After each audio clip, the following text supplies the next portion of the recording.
Baspa supremo Mayawati ने अभी हाल ही में सहारनपुर के रहने वाले रणधीर सिंह बेनीवाल को नेशनल कोऑर्डिनेटर बनाया है और बेनीवाल साहब इस वक्त मेरे साथ मौजूद है, उनसे बात करेंगे।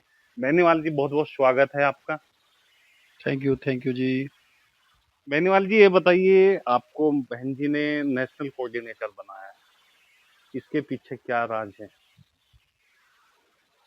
राजनीति में राज हुआ ही नहीं करते। राजनीति में तो पहले तो मैं सबसे पहले आपके चैनल के माध्यम से आदरणीय बहन कुमारी मायावती जी, राष्ट्रीय अध्यक्ष बहुजन समाज पार्टी, दबे कुचले और गरीबों की मसीहा उनको कहा भी जाता है, और उन्होंने वर्क भी उनके लिए करके दिखाया, उनको ऐसा महसूस भी करके दिखाया। उनको मैं सबसे पहले सहारनपुर की तरफ से और अपनी ओर से बारंबार धन्यवाद उनका करता हूँ कि बहन जी ने इतना मान सहारनपुर के ऊपर बख्शने का काम किया। बहन जी ने आकाश आनंद को दो दो बार नेशनल कोऑर्डिनेटर बना के हटा दिया है, ये क्या वजह है? कोई खास वजह?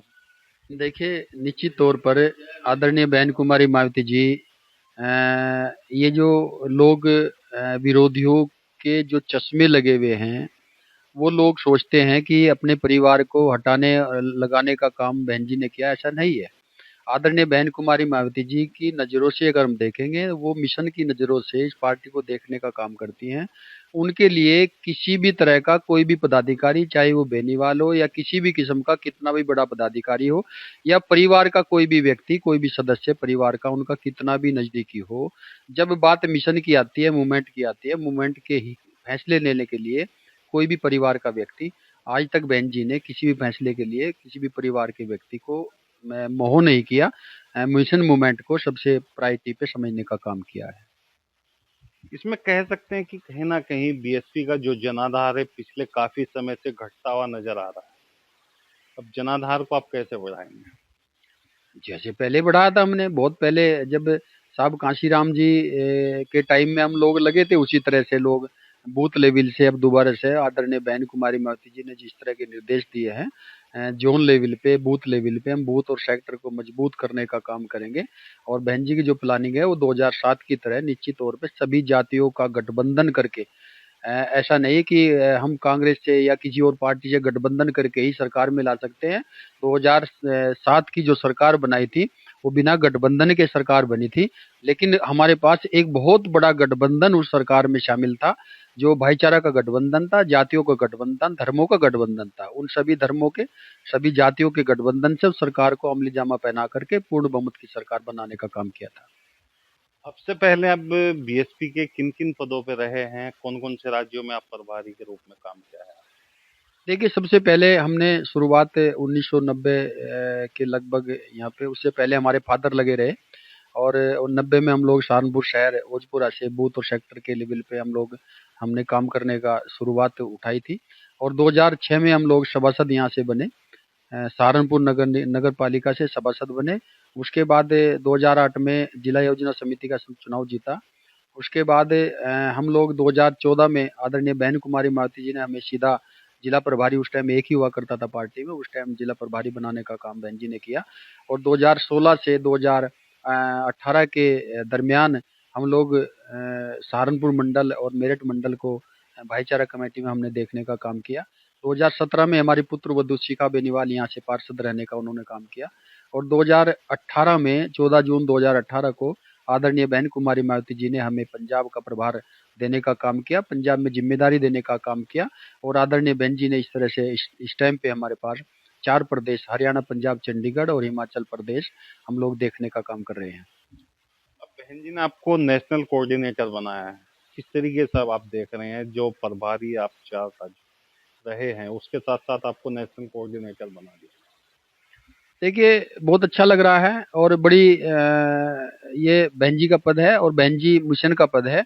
आदरणीय बहन जी जिस भी व्यक्ति पे विश्वास जमाने का काम करेंगे, जिसको भी ये पद या कोई भी पद जिसको भी देना काम करेंगे, उसी के साथ हम लोग भी खड़े हैं। और बहन जी का जो मूवमेंट का व्यक्ति है वो उसके साथ मुस्तैदी से खड़ा होने का काम करता है। और हम समझते हैं कि इसमें हमारे लिए खुशी की बात तो है ही, और खुशी के साथ साथ हमारे लिए बड़ी गंभीरता की बात है, क्योंकि हमें बड़ी गंभीरता के साथ जो भी जिम्मेदारी मिली है उस जिम्मेदारी को गंभीरता के साथ निभाने का काम करेंगे और इसमें पार्टी को ग्रोथ देने का काम कोशिश करेंगे हम लोग। जिस तरीके से देखने को मिल रहा है 2019 के चुनाव में, 2022 और 2024 के चुनाव में बीएसपी का जो जनाधार है वो लगातार घटता चला जा रहा है, इसे आप कैसे बढ़ाएंगे? देखिए, ये राजनीतिक समीकरण है, अप डाउन चलते रहते हैं और जो विरोधी पार्टियां हैं अब वो राजनीति नहीं रही पहले वाली, जिस तरह की पहली राजनीति थी, बड़ी साफ सुथरी, लोग एक दूसरे को कोऑपरेट करना, शिष्टाचार रखना। आप लोगों को भली भांति पता, आप लोग सभी पार्टियों के स्टेटमेंट भी लेते हैं, सभी पार्टियों के वक्तव्य भी देते हैं। तो पार्टियों को ये अप डाउन है, लेकिन हम लोग भी उसी तरह से प्लानिंग तैयार बहन जी ने की है और आदरणीय बहन जी के दिशा निर्देशन में जिस तरह की प्लानिंग तैयार हो रही है, 2007 के का इतिहास जो है हम लोग 27 में दोहराने का काम करेंगे। इसमें कहीं ऐसा तो नहीं है कि बीएसपी का जो जनाधार है वो कहीं चंद्रशेखर आजाद की वजह से घटता हुआ नजर आ रहा हो, जो दलित समाज है वो चंद्रशेखर आजाद की तरफ झुकता हुआ दिखाई दे रहा हो? नहीं नहीं, ऐसा ऐसा नहीं है, ऐसा हम नहीं मानते, ना हमारा कोई कैडर का व्यक्ति मानता। हम ऐसे ऐसी कोई अड़चन नहीं मानते और उनको हम अपना कोई प्रतिद्वंदी या किसी तरह का हमारे हमें कोई नुकसान पहुंचाने का काम किसी तरह का नहीं हो रहा है। बल्कि उन्होंने एक अपना ही अलग एक ऐसे इस तरह पेश किया कि कुछ युवाओं को गलत तरीके से गाइड करके और एक दिन में नेतागिरी पैदा करके और उन्होंने जिस तरह से बच्चों को मिसगाइड करके मुकदमे लगवाने का काम करा और उन बच्चों को जो हुड़दंगबाजी उन्होंने सिखाने का काम किया और हुड़दंगबाजी को ही मिशन समझ बैठे। ऐसे बच्चों को समझाने का काम करेंगे, मिशन में लगाने का काम करेंगे। जब उनको महापुरुषों के त्याग और तपस्या, मिशन के मूवमेंट के कैडर का पता लग जाएगा और कैडर समझाया जाएगा, निश्चित तौर पे वो बच्चे मिशन में काम करने का काम करेंगे। और रही बात है वोट बैंक की, वोट बैंक दलित समाज का टोटल वोट बैंक जो परसेंटेज के हिसाब से बहुजन समाज पार्टी के साथ पहले भी खड़ा था और आज भी खड़ा है। तो जनाधार घटता हुआ क्यों दिखाई दे रहा है? बीएसपी का जो जनाधार है लगातार घटता हुआ चला जा रहा है, ऐसा नहीं है। कहीं चंद्रशेखर आजाद तो इसकी मेन वजह नहीं है? नहीं नहीं नहीं नहीं, ऐसा नहीं है, हम उस पर कोई टिप्पणी नहीं करना चाहते। हम दोबारा फिर कह रहे हैं, कोई किसी पे हम टिप्पणी नहीं करना चाहते। जनाधार बहुजन समाज पार्टी का जो कैडर वोट है उसका जनाधार बिल्कुल नहीं घटा, वो पूरी तरह से मुस्तैदी से बहुजन समाज पार्टी के साथ खड़ा है। जो सभी धर्मों का और जातियों का जो गठबंधन का जो भाईचारा का वोट था उसमें कहीं ना कहीं थोड़ा फर्क पड़ा और दोबारा से उसको जोड़ने का काम करेंगे। सभी जाति धर्मों के वोट को जो लोग हैं उनको जोड़ करके दोबारा से 2007 के पैटर्न पर, उसी पैटर्न पर हम काम कर रहे हैं और आदरणीय बहन जी के निर्देशन में 2027 में उसी पैटर्न पे सरकार बनाने का काम करेंगे। बताया जाता है कि आपके जो पिताजी थे स्वर्गीय फूल सिंह जी, वो बहन जी के बहुत खास हुआ करते थे एक जमाने में।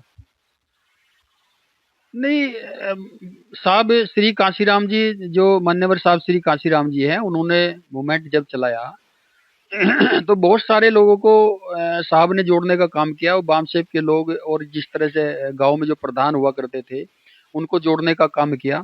और जब आदरणीय बहन कुमारी मावती जी ने करियाना से चुनाव लड़ा उस टाइम पे हमें उस टाइम पे साहब के साथ बहन जी के चुनाव में हमारे पिताजी ने भी काम किया है और वहीं से हमें भी सीख मिलने का काम हुआ। तो इसमें कोई वो नहीं कि पहले से लगे हुए हैं, हम लोग भी लगे हुए हैं, साहब भी लगे हुए और सभी पूरा परिवार हमारा निश्चित तौर पे पार्टी में काम करता रहा। 2027 के चुनाव को लेकर किस तरह की तैयारियां करेंगे अब?